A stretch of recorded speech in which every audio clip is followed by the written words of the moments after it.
ભાડૂતની હત્યા કરી કતારગામમાં 4 દિવસ પહેલા જામીન પર છૂટેલા રીઢા વાહન ચોરે બેગ મામલે ભાડૂતની હત્યા કરી। કતારગામમાં 4 દિવસ પહેલા જ જામીન પર છૂટેલા રીઢા વાહન ચોરે બેગ મામલે પોતાના ભાડૂતની ચપ્પુના ઘા મારી હત્યા કરી હતી। કતારગામ ગોટલાવાડી રેલ રાહત કોલોનીમાં રહેતો 40 વર્ષીય પ્રકાશ મૂળજી સોસા હમણાં 4 દિવસ પૂર્વે જ વાહન ચોરીના કેસમાં જામીન પર લાજપુર જેલથી બહાર આવ્યો હતો। 7મી માર્ચે બનેલા બનાવમાં પ્રકાશ સોસા તેના 20 વર્ષીય નેપાળી ભાડૂત સરોજ દીપક બોહરાના રૂમમાંથી તેની બેગ લઈ જતો રહ્યો હતો, જેથી સરોજ પોતાની બેગ લેવા પ્રકાશના રૂમ પર ગયો હતો, જ્યાં બંને વચ્ચે માથાકૂટ થતાં પ્રકાશે સરોજના ગળે ચપ્પુના ઘા ઝીકી તેની હત્યા કરી નાખી હતી। આ મામલે મૃતકના બનેવી આકાશ પુણે ફરિયાદ નોંધાવતા કતારગામ પોલીસે રીઢા આરોપી પ્રકાશ સોસાની ધરપકડ કરી હતી। મૃતક સરોજ મૂળ નેપાળનો હતો અને તે હીરાના કારખાનામાં મજૂરી કરતો હતો। પોલીસે જણાવ્યું કે રીઢો પ્રકાશ સોસા અગાઉ કતારગામ પોલીસમાં વાહન ચોરી, જુગાર, મારામારી જેવા ગંભીર 5 ગુનામાં પકડાયો હતો। એટલું જ નહીં, થોડા દિવસ પહેલા વાહન ચોરીમાં કતારગામ પોલીસે તેને પકડી પાડી લાજપુર જેલમાં મોકલી આપ્યો છે। હત્યારો પ્રકાશ મૃતકની બેગ લઈ વતન જવાનો હતો। હત્યારો પ્રકાશ સોસા મૃતકની બેગ લઈ વતન જવાનો હતો। 7મી તારીખે મૃતકના બનેવી અને મિત્ર રૂમ પર હતા। દરમિયાન સાંજના સમયે રૂમ માલિક પ્રકાશ સોસા રૂમ પર આવ્યો હતો।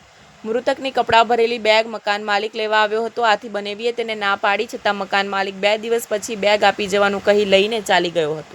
ગઈકાલે રાત્રિના 11:30 વાગ્યાના અરસામાં કતારગામ પોલીસ સ્ટેશનમાં એક ખૂનનો બનાવ બનેલ છે।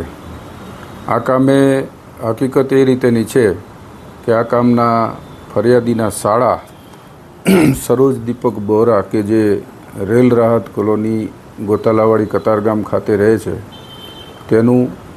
તેની બાજુમાં રહેતા પ્રકાશ મૂળજી સોસા નામના આરોપીએ તેની કપડાની બેગ પોતે બહારગામ જવાનો હોય લઈ જવા માટે તેના કપડાં ખાલી કરી લઈ ગયેલ, તે બેગ પાછી લેવા જતાં થયેલ બોલાચાલીમાં તેને ગળાના ભાગે ચપ્પુ મારી દઈ ગંભીર ઈજા પહોંચાડી તેનું મોત નિપજાવતા ઉપરોક્ત ફરિયાદ જાહેર થઈ જ છે।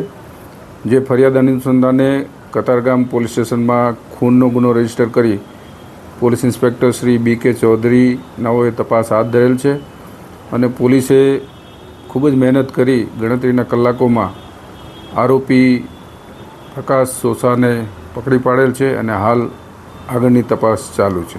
સર, આરોપીનો કોઈ ગુનાહિત ઇતિહાસ છે? કોણ છે આરોપી અને આ બંનેના સંપર્કમાં કઈ રીતના આવ્યો?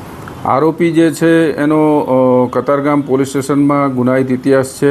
શરીર સંબંધી ગુનામાં પણ અગાઉ પકડાયેલો છે, દારૂના ગુનામાં પણ પકડાયેલો છે અને થોડા સમય પહેલાં જ 2 વાહન ચોરીના ગુનામાં પણ પકડાયેલ હતો અને છેલ્લા 2 દિવસ પહેલાં જ એ જામીન મુક્ત થઈને આવેલ હતો અને ત્યાર પછી એણે આ ખૂનનો ગુનો આચરેલ છે। સર, આરોપીનું નામ શું છે અને પોલીસે કઈ રીતે એને પકડી પાડ્યો?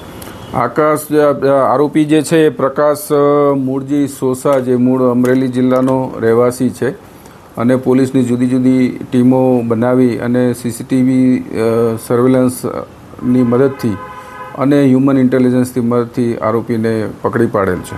સર, જે આ જે મરણ જનાર છે અને આરોપી છે એ 2 વચ્ચે શું સંબંધ હતા? એ મકાન માલિક હતો, શું હતું? ને આ જે મરણ જનાર ને ફરિયાદ પક્ષ વચ્ચે કોઈ સંબંધ નથી, પરંતુ મરણ જનારના મકાનમાં આ કામના આરોપી છે એ ભાડેથી રહેતા હોવાને એકબીજાને પરિચયમાં હતા।